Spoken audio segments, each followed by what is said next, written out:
Hello friends,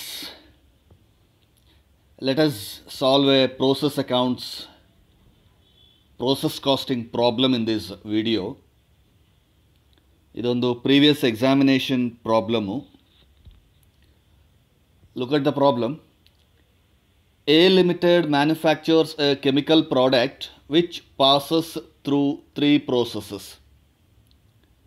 The cost records show the following particulars for the year ended 30th June 2013. So, ಒಂದು chemical ಪ್ರಾಡಕ್ಟನ್ನು manufacture ಮಾಡುವಂಥ organisation ಇದು. They are using 3 different processes to manufacture the final finished product. First process is process X, second process Y, ಆಮೇಲೆ last one process Z. So ಈ ಮೂರು process complete ಆದಮೇಲೆ ಅವ್ರಿಗೆ finished product ಸಿಗುತ್ತೆ. So ಪ್ರತಿಯೊಂದು individual ಪ್ರೋಸೆಸ್ಗೂ ಕೂಡ ಏನೇನೆಲ್ಲ ಎಕ್ಸ್ಪೆಂಡಿಚರ್ಸ್ ಆಗುತ್ತೆ, ಎಷ್ಟೆಷ್ಟು ಔಟ್ಪುಟ್ ಬರುತ್ತೆ ಅನ್ನೋದನ್ನು ನಮಗೆ ಇಲ್ಲೊಂದು ಟೇಬಲ್ ಫಾರ್ಮ್ಯಾಟಲ್ಲಿ ಕೊಟ್ಟಿದ್ದಾರೆ. Relating to materials incurred for all the 3 processes, labour, expenses, ಅದರ ಜೊತೆಗೆ normal loss percentage in each and every process. ಪ್ರತಿಯೊಂದು ಪ್ರೋಸೆಸ್ಸಲ್ಲೂ ಕೂಡ ನಾರ್ಮಲ್ ಲಾಸ್ ಪರ್ಸಂಟೇಜ್ ಎಷ್ಟು ಅನ್ನೋದು ಕೊಟ್ಟಿದ್ದಾರೆ. And also they have given you the scrap value. Loss ಆಗುವಂತಹ ಯೂನಿಟ್ಸನ್ನು ಸ್ಕ್ರ್ಯಾಪ್ ಅಂತ ಕನ್ಸಿಡರ್ ಮಾಡಿ ಅದನ್ನು ಮಾರಾಟ ಮಾಡಿಬಿಡ್ತಾರೆ. ಎಷ್ಟಕ್ಕೆ ಸೇಲ್ ಮಾಡ್ತಾರೆ ಅನ್ನುವಂಥ selling price, that is scrap value per unit is given. Actual output number of units, ಪ್ರತಿ ಪ್ರೋಸೆಸ್ಸಲ್ಲೂ ಕೂಡ ಮ್ಯಾನುಫ್ಯಾಕ್ಚರಿಂಗ್ ಆದ ಮೇಲೆ at the end of that particular process output ಎಷ್ಟು ಬರ್ತಿದೆ ಅನ್ನೋದನ್ನು ಕೂಡ ಕೊಟ್ಟಿದ್ದಾರೆ. And most importantly input to process 20,000 units at 28 rupees per unit. ಈ ಇನ್ಪುಟ್ ಬಂದ್ಬಿಟ್ಟು ಸ್ಟಾರ್ಟಿಂಗ್ ಫಸ್ಟ್ ಪ್ರೋಸೆಸ್ಸಲ್ಲಿ ಇನ್ಪುಟ್ ಆಗುತ್ತೆ. ಇದರಲ್ಲಿ ಯಾವುದು ಫಸ್ಟ್ ಪ್ರೋಸೆಸ್ ಅಂದರೆ ಎಕ್ಸ್. ಸೊ ಪ್ರೋಸೆಸ್ ಎಕ್ಸ್ಗೆ 20,000 ಯೂನಿಟ್ಸನ್ನು ಫಸ್ಟು ಇನ್ಪುಟ್ ಮಾಡ್ತಾರೆ, ಬೇಸಿಕ್ ರಾ ಮೆಟೀರಿಯಲ್. ಅದರ ಒಂದು price 28 rupees per unit. So 20,000 ಯೂನಿಟ್ಸನ್ನು ಇನ್ಪುಟ್ ಮಾಡಿದ್ರೆ ಫೈನಲಿ ಎಕ್ಸ್, ವೈ, ಝಡ್ ಎಲ್ಲ ಪ್ರೋಸೆಸ್ ಆದಮೇಲೆ ಲಾಸ್ಟಲ್ಲಿ ನಮಗೆ ಎಷ್ಟು ಔಟ್ಪುಟ್ ಸಿಗುತ್ತೆ ಅನ್ನೋದು ಫಿನಿಶ್ಡ್ ಪ್ರಾಡಕ್ಟ್ಸ್ಗೆ we have to see in the Z process. So with this information given they are asking us to prepare process accounts, abnormal gain or loss account and show process cost per unit for each process. Process accounts prepare ಮಾಡಬೇಕು. ಅಂದರೆ process X account, process Y account, process Z account, 3 ledger accounts prepare ಮಾಡಬೇಕು. ಜೊತೆಗೆ abnormal gain or loss account. So abnormal gain ಆಗ್ಬೋದು, ಕೆಲವು ಪ್ರೋಸೆಸ್ಸಲ್ಲಿ abnormal loss ಆಗ್ಬೋದು. So ಯಾವುದಾದ್ರೆ ಅದು, ಅಥವಾ ಎರಡೂ ಆದರೆ, ಒಂದು ಪ್ರೋಸೆಸ್ಸಲ್ಲಿ ಅಬ್ನಾರ್ಮಲ್ ಲಾಸು, ಒಂದು ಪ್ರೋಸೆಸ್ಸಲ್ಲಿ ಅಬ್ನಾರ್ಮಲ್ ಗೇನು ಎರಡೂ ಆದರೆ, ಸೊ ಎರಡೂ ಅಕೌಂಟ್ಸನ್ನು ಕೂಡ ನಾವು ತೋರಿಸ್ಬೇಕಾಗತ್ತೆ. ಸೊ ಯಾವುದಾದ್ರೆ ಅದು. ಸೊ ಅಬ್ನಾರ್ಮಲ್ ಗೇನು, ಲಾಸ್ ಅಕೌಂಟ್ಸನ್ನು ಪ್ರಿಪೇರ್ ಮಾಡಬೇಕು. And also show the process cost per unit for each process. ಪ್ರತಿಯೊಂದು ಪ್ರೋಸೆಸ್ಸಿಂದ ಕೂಡ ನೆಕ್ಸ್ಟ್ ಪ್ರೋಸೆಸ್ಗೆ ಔಟ್ಪುಟ್ಟು ಯಾವ ಒಂದು ಪ್ರೈಸಲ್ಲಿ ನಾವು ಟ್ರಾನ್ಸ್ಫರ್ ಮಾಡ್ತೀವಿ ಅನ್ನೋ ಒಂದು ಕಾಸ್ಟ್ ಪರ್ ಯೂನಿಟನ್ನು ಕೂಡ ಕ್ಯಾಲ್ಕುಲೇಟ್ ಮಾಡಬೇಕು ಅಂತ ಹೇಳಿದ್ದಾರೆ. ಔಟ್ಪುಟ್ ಪ್ರೈಸ್ ಕ್ಯಾಲ್ಕುಲೇಟ್ ಮಾಡೋದು ಇಟ್ಸ್ ಅ ಸಿಂಪಲ್ ಥಿಂಗ್. ನಾವು ಫೈನಲಿ ಅಕೌಂಟನ್ನು ಬ್ಯಾಲೆನ್ಸ್ ಮಾಡಿದಾಗ ಎಷ್ಟು ಯೂನಿಟ್ಸು, ಎಷ್ಟು ಅಮೌಂಟಿಗೆ ನೆಕ್ಸ್ಟ್ ಪ್ರೋಸೆಸ್ಗೆ ಟ್ರಾನ್ಸ್ಫರ್ ಮಾಡ್ತಿದ್ದೀವೋ that amount divided by number of units transferred divide ಮಾಡಿಕೊಂಡ್ರೆ ಸಾಕು, you will get the cost per unit. Right. With this information given let us proceed to preparation of process accounts. First begin with process X ಅಕೌಂಟನ್ನು ಶುರು ಮಾಡ್ಕೊಳ್ಳೋಣ. Ledger account and both the sides particulars, unit, amount column 3 column ಇರಲಿ. And debit side of the process account, ಆ ಒಂದು particular ಪ್ರೋಸೆಸ್ಗೆ input ಆಗುವಂತಹ materials. First process ಆಗಿರೋದ್ರಿಂದ ಅದರ ಪ್ರೀವಿಯಸ್ ಪ್ರೋಸೆಸ್ಸಿಂದ ಯಾವುದೂ ಔಟ್ಪುಟ್ ಬರೋದಿಲ್ಲ. ಫ್ರೆಶ್ ಆಗಿ ರಾ ಮೆಟೀರಿಯಲ್ಸನ್ನು ಇನ್ಪುಟ್ ಮಾಡ್ತೀವಿ. ಸೊ ಆ ಇನ್ಪುಟನ್ನು ಇಲ್ಲಿ ಡೆಬಿಟ್ ಸೈಡ್ ಎಂಟ್ರಿ ಮಾಡಬೇಕಾಗತ್ತೆ. As given in the question, that is 20,000 units at the rate of 28 rupees per unit. 20,000 units at the rate of 28 rupees per unit as given in the question. So 20,000 into 28, 5,60,000 ಅದನ್ನು entry ಮಾಡಿ ಆಯಿತು. ಅದರ ಜೊತೆಗೆ other expenditures relating to that particular process, ನಿಮಗೆ materials 48,620 ಕೊಟ್ಟಿದ್ದಾರೆ, ಅದನ್ನು entry ಮಾಡಿ debit side. Then labor they have given 32,865, that also should be entered on debit side. Then expenses of process X, that is 2,515, ಅದನ್ನು ಕೂಡ entry ಮಾಡಬೇಕಾಗತ್ತೆ. Then after entering those expenditures, you should go to the credit side of the process. Credit side of the process account ಅಲ್ಲಿ first thing we have to enter is normal loss. Question ಅಲ್ಲಿ ಕೊಟ್ಟಿದ್ದಾರೆ normal loss percentage process ಎಕ್ಸ್ಗೆ 20% of input. ಇಲ್ಲಿ input ಎಷ್ಟಿದೆ ನೋಡಿ, ನಮಗೆ 20,000 units. So 20,000 ಯೂನಿಟ್ಸಲ್ಲಿ 20% normal loss, that means if you calculate you will get 4,000 units. 20,000 into 20/100, that should be 4,000 units. ಈ ಒಂದು 4,000 ಯೂನಿಟ್ಸ್ ಏನು ನಾರ್ಮಲ್ ಲಾಸ್ ಆಗಿದೆ ಅದನ್ನು ನಾವು ಸೇಲ್ ಮಾಡ್ತೀವಿ, ಸ್ಕ್ರ್ಯಾಪ್ ಅಂತ ಕನ್ಸಿಡರ್ ಮಾಡಿ ಸೇಲ್ ಮಾಡ್ತೀವಿ. ಅದಕ್ಕೊಂದು ರೇಟ್ ಕೊಟ್ಟಿದ್ದಾರೆ, scrap value, that is 1 rupee. Process X ಅಕೌಂಟಲ್ಲಿ scrap value is 1 rupee. Therefore 4,000 units at the rate of 1 rupee, that is 4,000 rupees on amount column. After this entry of normal loss, we have to find out if there is any abnormal items. Abnormal loss ಅಥವಾ abnormal gain ಏನಾದರೂ ಇದೆಯಾ ಅಂತ ನೋಡೋಣ. So input 20,000 units. 20,000 units ಇನ್ಪುಟ್ಟಲ್ಲಿ normal loss 4,000 ಯೂನಿಟ್ಸನ್ನು less ಮಾಡಿಕೊಂಡ್ರೆ expected ಬಂದ್ಬಿಟ್ಟು ನಿಮಗೆ 16,000 ಯೂನಿಟ್ಸ್ ಎಕ್ಸ್ಪೆಕ್ಟೆಡ್ ಇರುತ್ತೆ. 16,000 units expected output. What is the actual output? If you see the question, process X ಅಕೌಂಟಲ್ಲಿ ಆ್ಯಕ್ಚುವಲ್ ಔಟ್ಪುಟ್ ಕೊಟ್ಟಿದ್ದಾರೆ 18,000 ಯೂನಿಟ್ಸ್. 18,000 ಯೂನಿಟ್ಸ್ ಔಟ್ಪುಟ್ ಬಂದಿದೆ ಪ್ರಾಸೆಸ್ ಎಕ್ಸಲ್ಲಿ. But ಬರಬೇಕಾಗಿದ್ದೆಷ್ಟು?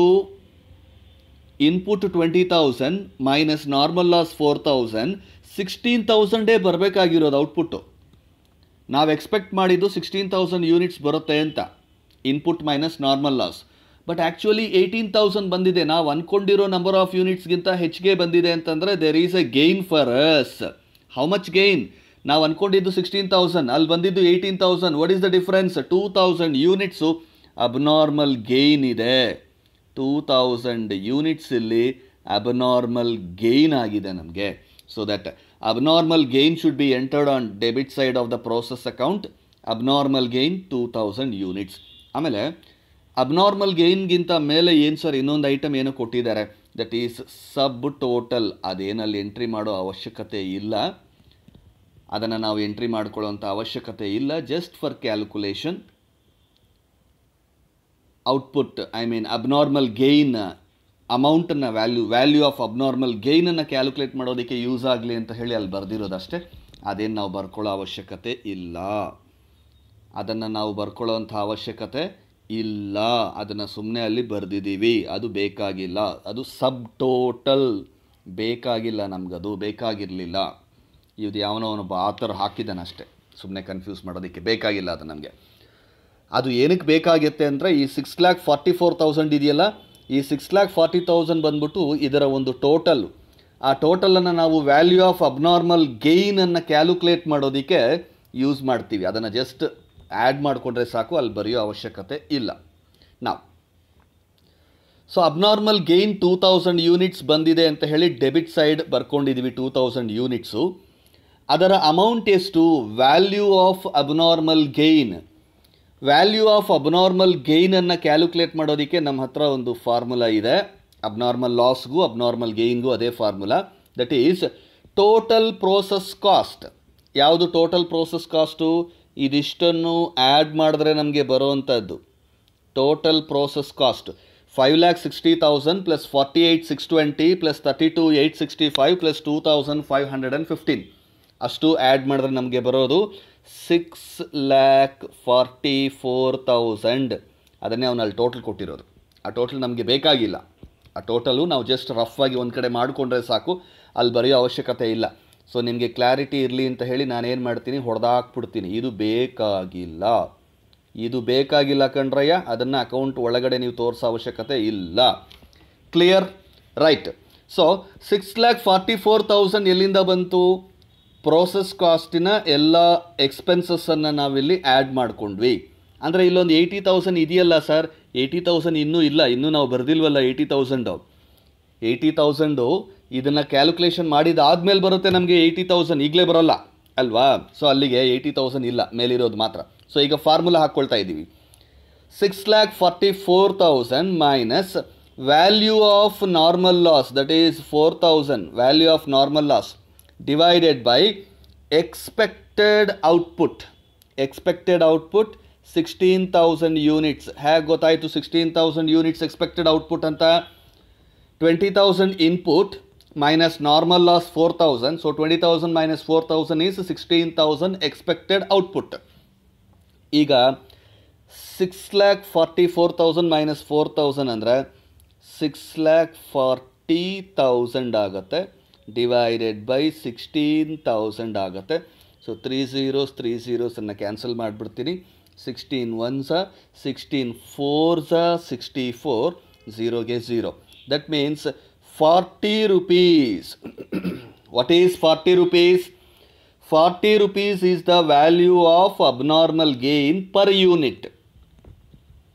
40 rupees is the value of abnormal gain per unit. ಈಗ number of units ಎಷ್ಟು ನಮಗೆ? 22,000 units abnormal gain. Therefore 2,000 units into 40 ನಮಗೆ ಬರುತ್ತೆ 80,000. 2,000 units into 40 rupees, that is 80,000. That is the value of abnormal gain. So once value of abnormal gain ಅನ್ನು entry ಮಾಡ್ಕೊಂಡಿದ್ದು ಆದ ಮೇಲೆ total ಮಾಡ್ಕೊಂಬಿಡಿ. ಡೆಬಿಟ್ ಸೈಡು 22,000 ಯೂನಿಟ್ಸು, ಇಲ್ಲೂ ಕೂಡ ಕ್ರೆಡಿಟ್ ಸೈಡ್ ಬಂದು ಅದನ್ನೇ ಟೋಟಲ್ ಹಾಕ್ಕೊಳ್ಳಿ. 22,000 units. 22 minus normal loss already 4 entry ಮಾಡ್ಕೊಂಡಿದ್ದೀವಲ್ಲ, ಸೊ ಬ್ಯಾಲೆನ್ಸ್ 18,000 ಬರುತ್ತೆ. 7,24,000 ಮೈನಸ್ 4,000 ನಾರ್ಮಲ್ ಲಾಸ್ ಆಲ್ರೆಡಿ ಇರುತ್ತೆ, ಸೊ ಬ್ಯಾಲೆನ್ಸ್ ಆದರೆ 7,20,000. ಸೊ ಇವೆರಡೂ ಕೂಡ ಬ್ಯಾಲೆನ್ಸಿಂಗ್ ಫಿಗರ್ಸು. ಇದು output transfer to process Y. Output transfer to process Y ಯಾವ ರೇಟಲ್ಲಿ ಟ್ರಾನ್ಸ್ಫರ್ ಆಗುತ್ತೆ? Divide that 7,20,000 divided by 18,000 units. That should be 40 rupees per unit. Amount divided by number of units. Amount divided by number of units. You are getting 40 rupees. Cost per unit. Cost per unit ತೋರಿಸಿ ಅಂತ ಹೇಳಿ ಕೇಳಿದಾರಲ್ಲ, ಅದನ್ನು ಮಾಡೋವಂಥದ್ದು ಇಲ್ಲಿ. Right. So ದಯವಿಟ್ಟು process X account ಕೇರ್ಫುಲ್ಲಾಗಿ observe ಮಾಡಿ. Debit side as it is ಎಲ್ಲ input, materials, labour, expenses ಎಲ್ಲ entry ಮಾಡ್ಕೊಳ್ತೀವಿ. ಎಕ್ಸ್ಪೆನ್ಸಸ್ ಎಲ್ಲ ಎಂಟ್ರಿ ಮಾಡ್ಕೊಂಡಿದ್ದಾದಮೇಲೆ ಕ್ರೆಡಿಟ್ ಸೈಡ್ ಬಂದು ನಾರ್ಮಲ್ ಲಾಸ್ ಇದ್ದರೆ ಕ್ಯಾಲ್ಕುಲೇಟ್ ಮಾಡಿ ಎಂಟ್ರಿ ಮಾಡ್ಕೊಳ್ತೀವಿ. ಅದಾದ ಮೇಲೆ ಏನಾದರೂ ಅಬ್ನಾರ್ಮಲ್ ಲಾಸು ಗೇಯ್ನು ಇದೆಯಾ ಅಂತ ನಾವು ಚೆಕ್ ಮಾಡಬೇಕು. ಕ್ವಶ್ಚನಲ್ಲಿ ಅವ್ರು ಹೇಳೋದಿಲ್ಲ, ನಾವೇ ಚೆಕ್ ಮಾಡಬೇಕು ಅಬ್ನಾರ್ಮಲ್ ಲಾಸು ಗೇಯ್ನು ಇದೆಯಾ ಅಂತ. ಸೊ ಚೆಕ್ ಮಾಡುವಾಗ ನಮಗೆ ಅಬ್ನಾರ್ಮಲ್ ಗೇಯ್ನ್ ಇದೆ ಅಂತ ಗೊತ್ತಾಯಿತು. ಸೊ ಅಬ್ನಾರ್ಮಲ್ ಗೇಯ್ನ್ ಇದ್ದರೆ debit side of process account, abnormal loss ಇದ್ದರೆ ಕ್ರೆಡಿಟ್ ಸೈಡ್ ಆಫ್ ಪ್ರೋಸೆಸ್ ಅಕೌಂಟಲ್ಲಿ ಎಂಟ್ರಿ ಆಗುತ್ತೆ. ಈ ಪ್ರಾಬ್ಲಮಲ್ಲಿ ಗೇಯ್ನ್ ಇರೋದ್ರಿಂದ 2,000 ಯೂನಿಟ್ಸು ಡೆಬಿಟ್ ಸೈಡಲ್ಲಿ ಎಂಟ್ರಿ ಮಾಡಿದ್ದೀವಿ. ಡೆಬಿಟ್ ಸೈಡಲ್ಲಿ ಯೂನಿಟ್ಸ್ ಎಂಟ್ರಿ ಮಾಡಿದಾದಮೇಲೆ abnormal gain value find out ಮಾಡಬೇಕು. ವ್ಯಾಲ್ಯೂ ಫೈಂಡ್ ಔಟ್ ಮಾಡೋದಕ್ಕೆ ನಮಗಿರೋ ಫಾರ್ಮುಲಾ ಏನದು? Total process costs minus value of normal loss divided by expected output. Unit ಬರುತ್ತೆ, ಯೂನಿಟ್ ಕಾಸ್ಟು. ಅದನ್ನು ಇಂಟು ನಂಬರ್ ಆಫ್ ಯೂನಿಟ್ಸ್ ಮಾಡಿಕೊಂಡ್ರೆ you will get 80,000 rupees. So ಅದಾದಮೇಲೆ balance ಮಾಡಿಕೊಂಡು ಔಟ್ಪುಟ್ಟನ್ನು ಪ್ರೋಸೆಸ್ ವೈಗೆ ಟ್ರಾನ್ಸ್ಫರ್ ಮಾಡುವಂಥದ್ದು. ಇದಿಷ್ಟು process X account. Next process Y account ಶುರು ಮಾಡಿ. ಪ್ರೋಸೆಸ್ ವೈ ಅಕೌಂಟ್ ಸ್ಟಾರ್ಟ್ ಮಾಡಿದಾಗ ಫಸ್ಟು ಡೆಬಿಟ್ ಸೈಡಲ್ಲಿ ಪ್ರೋಸೆಸ್ ಎಕ್ಸ್ ಅಕೌಂಟಿಂದ ನಾವು ಟ್ರಾನ್ಸ್ಫರ್ ಮಾಡಿರೋಂಥ ಅಮೌಂಟು. ಪ್ರೋಸೆಸ್ ಎಕ್ಸಿಂದ ಔಟ್ಪುಟ್ಟನ್ನು ವೈಗೆ ಟ್ರಾನ್ಸ್ಫರ್ ಮಾಡಿದ್ದೀವಲ್ಲ, 18,000 ಯೂನಿಟ್ಸು, 7,20,000 ರೂಪೀಸು, ಅದು ಫಸ್ಟು ಡೆಬಿಟ್ ಸೈಡಲ್ಲಿ ಬರಬೇಕು. ಎಕ್ಸ್ ಅಕೌಂಟಲ್ಲಿ ಕ್ರೆಡಿಟ್ ಸೈಡಿಂದ ಟ್ರಾನ್ಸ್ಫರ್ ಮಾಡಿರ್ತೀವಿ, ಇಲ್ಲಿ ಬ್ರಾಡ್ ಡೌನ್ ಮಾಡಬೇಕಾದ್ರೆ ವೈ ಅಕೌಂಟಲ್ಲಿ ಡೆಬಿಟ್ ಸೈಡಲ್ಲಿ ಬ್ರಾಡ್ ಡೌನ್ ಮಾಡ್ತೀವಿ. So 18,000 units, 7,20,000 rupees. ಅದಾದಮೇಲೆ ಕ್ವಶ್ಚನಲ್ಲಿ ಪ್ರೋಸೆಸ್ ವೈಗೆ ಸಂಬಂಧಪಟ್ಟಂಥ ಎಕ್ಸ್ಪೆಂಡಿಚರ್ಸ್ ಏನೇನಿದೆ ಅನ್ನೋದನ್ನು ನೋಡಿಕೊಂಡು ಡೆಬಿಟ್ ಸೈಡ್ ಎಂಟ್ರಿ ಮಾಡಿ.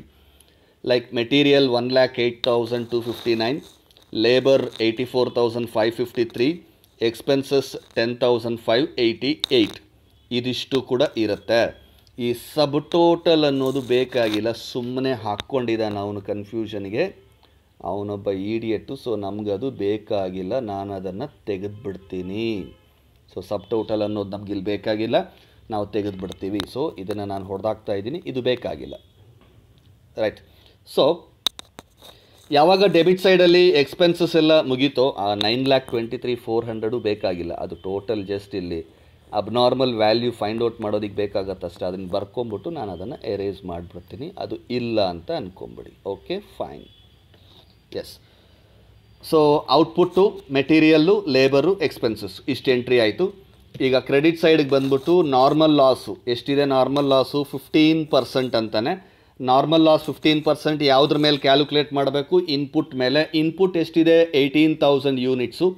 So 18,000 into 15/100 you will get 2,700 units. ಇದನ್ನು ಸ್ಕ್ರ್ಯಾಪ್ ಅಂತ ಕನ್ಸಿಡರ್ ಮಾಡಿಕೊಂಡು we will sell this units. You are selling at the rate of scrap value as given in the question, 2 rupees per unit.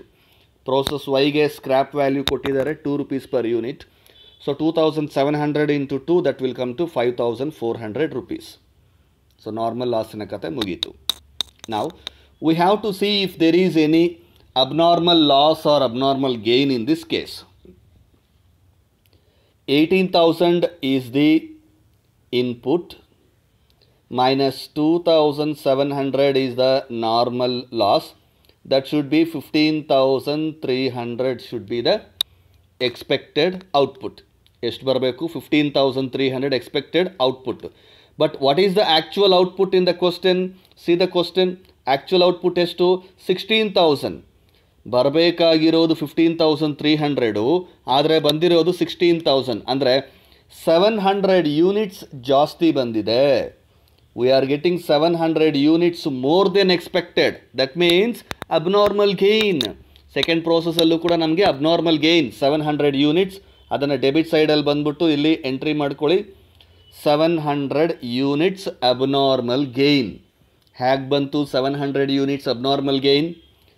The input is 18,000 units. 18,000 ಯೂನಿಟ್ಸಲ್ಲಿ 15% normal loss calculate ಮಾಡಿದ್ರೆ 2,700. So input minus normal loss is 15,300. But actual output we are getting is 16,000 as given in the question. ಅಂದರೆ ನಾವು expect ಮಾಡಿದ ಔಟ್ಪುಟ್ಗಿಂತ ಕೂಡ 700 units ಜಾಸ್ತಿ ಬಂದಿದೆ. ಆ ಹೆಚ್ಚಿಗೆ ಬಂದಿರುವಂಥ ಯೂನಿಟ್ಸನ್ನು ನಾವು ಅಬ್ನಾರ್ಮಲ್ ಗೇನ್ ಅಂತ ಹೇಳಿ ಕನ್ಸಿಡರ್ ಮಾಡ್ತೀವಿ. On the debit side of process Y account you have to make an entry abnormal gain 700 units. ಈಗ find out the value of abnormal gain. Abnormal gain value find out ಮಾಡಬೇಕಾದ್ರೆ formula total process costs. Total process costs ಅಂದರೆ ಯಾವುದು? 7,20,000 plus 1,08,259 plus 84,553 plus 10,588 ಅಷ್ಟು total ಮಾಡಿಕೊಂಡ್ರೆ process costs. After that process costs minus value of normal loss, value of normal loss divided by expected output, that is 15,300. 18,000 minus 2,300, 18,000 minus 2,700 subtract ಮಾಡಿಕೊಂಡ್ರೆ ಬರುತ್ತಲ್ಲ 15,300 is the expected output. So 9,23,400 ಅಲ್ಲಿ 5,400 ಅನ್ನು ನೀವು subtract ಮಾಡಿಬಿಟ್ರೆ you will get 9,18,000. 9,18,000 divided by 15,300. 15,300. So if you divide this, you are getting 60 rupees per unit. 60 rupees per unit. So number of units is 700 units. Therefore 700 into 60 rupees, 42,000 rupees. That is the value of abnormal gain. Value of abnormal gain ಗೊತ್ತಾಯ್ತಲ್ಲ? Total process costs minus value of normal loss divided by expected output. You will get abnormal gain cost per unit. ಅದನ್ನು into number of units ಗೆ multiply ಮಾಡ್ಕೊಂಬಿಟ್ರೆ you will get value of abnormal gain. So in this case it is 42,000 rupees. Once you enter the abnormal gain, balance the account by totaling the debit side, you will get 18,000 plus 700, 18,700. ನೋಡಿ 18,700 ಎರಡೇ item debit ಸೈಡಲ್ಲಿ, total 18,700 ಅಲ್ವಾ. ಮತ್ತು ಇಲ್ಲೊಂದು item ಇದ್ದೀರ, ಅದನ್ನು ನೀವು add ಮಾಡ್ಕೊಂಡು ಕನ್ಫ್ಯೂಸ್ ಮಾಡ್ಕೊಳ್ತೀರಾ ಅಂತಲೇ ಅದನ್ನು ತೆಗೆದಾಕಿದೆ. ಸೊ ಅದು ಬೇಕಾಗಿಲ್ಲ. ನಾವು 18,700 ಮತ್ತು ಕ್ರೆಡಿಟ್ ಸೈಡಲ್ಲಿ ನಿಮಗೆ ಇಲ್ಲಿ ನಾರ್ಮಲ್ ಲಾಸ್ 2,700 ಹೋದರೆ 16,000 will be your balancing figure, that is output. And in this case also 9,65,400 total minus 5,400, you will get 9,60,000. That is output transfer to process Z. Output transfer to process Z. ಇದು Y processu. ಇದರ output next process ಅಂದರೆ ಝೆಡ್ಗೆ ಹೋಗಬೇಕು. Cost per unit calculate ಮಾಡಬೇಕಾದ್ರೆ ಇಲ್ಲಿ 9,60,000 divided by 16,000 units, you will get 60 rupees per unit. That is the cost per unit of output transferred. Process Y account done. Go to the next one, process Z account. Bring the output from process Y. Process Y ಅಲ್ಲಿ ಏನು ಔಟ್ಪುಟ್ಟನ್ನು ನಾವು transfer ಮಾಡ್ತೀವೋ ಅದನ್ನು first debit ಸೈಡಲ್ಲಿ entry ಮಾಡಿ 16,000 units 9,60,000. ಅದಾದ ಮೇಲೆ the other expenditures incurred for process Z account, ಇದು ಕ್ವಶನಲ್ಲಿ ಕೊಟ್ಟಿರ್ತಾರೆ. Material 1,03,345, labour 77,180, expenses 16,275. ಅದಷ್ಟೇ. ಆಮೇಲೆ ಇಲ್ಲೂ ಕೂಡ ಅವನು ಸಬ್ ಟೋಟಲ್ ಬೇಕಾಗಿಲ್ಲ ಸುಮ್ಮನೆ ಕೊಟ್ಟಿದ್ದಾನೆ, ಜಸ್ಟ್ ಅದನ್ನು ಎರೇಸ್ ಮಾಡಿಬಿಡ್ತೀನಿ. ಸೊ ಟೋಟಲ್ ಮಾತ್ರ ಇಲ್ಲಿ ಬರ್ಕೊಳ್ಳೋಣ, 11,56,800 ಆ್ಯಂಡ್ ಅದನ್ನು ಎರೇಸ್ ಮಾಡಿಬಿಡ್ತೀನಿ. ಈಗ ಅಕೌಂಟು ಪಕ್ಕ ಇರುತ್ತೆ. S.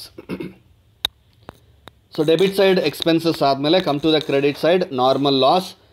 Process Z account, normal loss 10% is given. So 16,000 ಅಲ್ಲಿ 10% means 1,600. That should be sold as scrap. Scrap value per unit as given in the question is 3 rupees. So 3 rupees into 1,600, that is 4,800. Normal loss entry ಆಯಿತು. ಈಗ abnormal loss ಏನಾದರೂ ಇದೆಯಾ ಅಂತ check ಮಾಡಿ. Input 16,000 units, normal loss 1,600, ಅಲ್ಲಿಗೆ ನಮಗೆ ಬರಬೇಕಾಗಿರೋದು 14,400. But actual output as given in the question if you check 15,000 units is the actual output. 15,000 units ಅಂತಂದರೆ ನಮಗೆ ನಾವು ಎಕ್ಸ್ಪೆಕ್ಟ್ ಮಾಡಿರೋದು 14,400, ಇಲ್ಲಿ ಎಕ್ಸ್ಟ್ರಾ ಬಂದಿದೆ 600 ಯೂನಿಟ್ಸ್ ಎಕ್ಸ್ಟ್ರಾ ಬಂದಿದೆ. Expected 14,400, actual 15,000. That means there is an excess of 600. 15,000 minus 14,400, 600 units extra bandide. That extra units is called as abnormal gain. Abnormal gain. Now let's find out the value of abnormal gain. Again use the formula. Total process costs, you have to add 9,60,000 plus 1,03,345 plus 77,180 plus 16,275, you will get 11,56,800 minus value of normal loss, that is 4,800, divided by expected output, that is 14,400 units. Expected units means input minus normal loss. So that is 14,400. ಇದನ್ನು solve ಮಾಡಿಕೊಂಡ್ರೆ so 11,56,800 ಅನ್ನೋದು that will become 11,52,000 divided by 14,400. If you cancel it and divide, you will get 80 rupees per unit. 80 rupees per unit. So what is the abnormal gain units? 600. 600 units into 80. 600 into 80 multiply ಮಾಡಿಕೊಂಡ್ರೆ 48,000 rupees is the value of abnormal gain. 48,000. So ಅದನ್ನು entry ಮಾಡ್ಕೊಂಡಿದ್ದಾದಮೇಲೆ ನಾವು balance the account by closing. Debit side number of units 16,600, amount column total 12,04,800. Write down the same amounts on credit side also, 16,600 units and 12,04,800.